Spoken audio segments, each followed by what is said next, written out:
Good evening. Andy Rice in Stanford, Texas.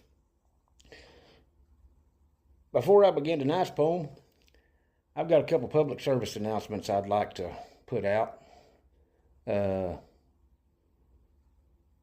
First is for farmers.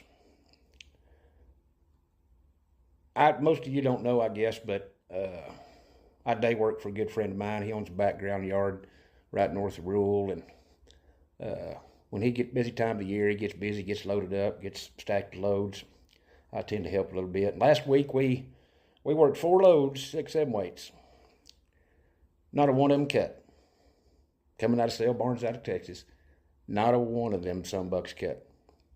So the public service announcement is tonight. Farmers, there is no pocket knife shortage in the United States. I say again, there is no pocket knife shortage in the United States.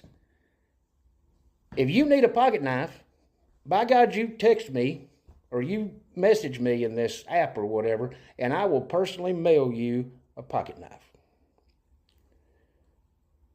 Second one, while I'm all wound up, for you fellas commenting on my hat or my hats, I'm pretty sure your daddy made you sit at the women's table in the cafe.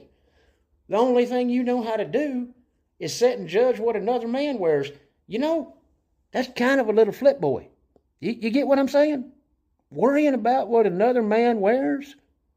What the hell is wrong with you? Grow up, boys.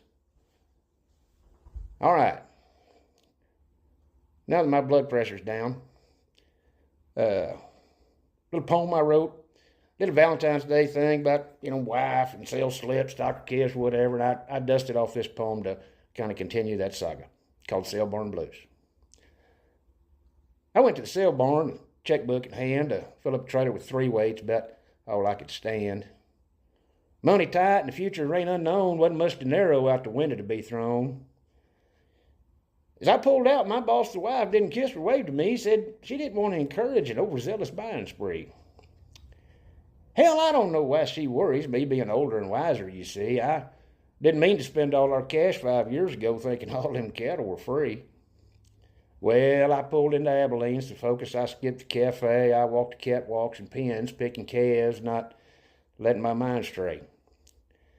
I wrote some down to find my way to the ring, and all of a sudden, that auctioneer started to sing. I was torn between buying cattle and putting up with a little marital strife, but those calves sure looked good. But in my mind, all I could see was my wife. The look I saw wasn't the same as when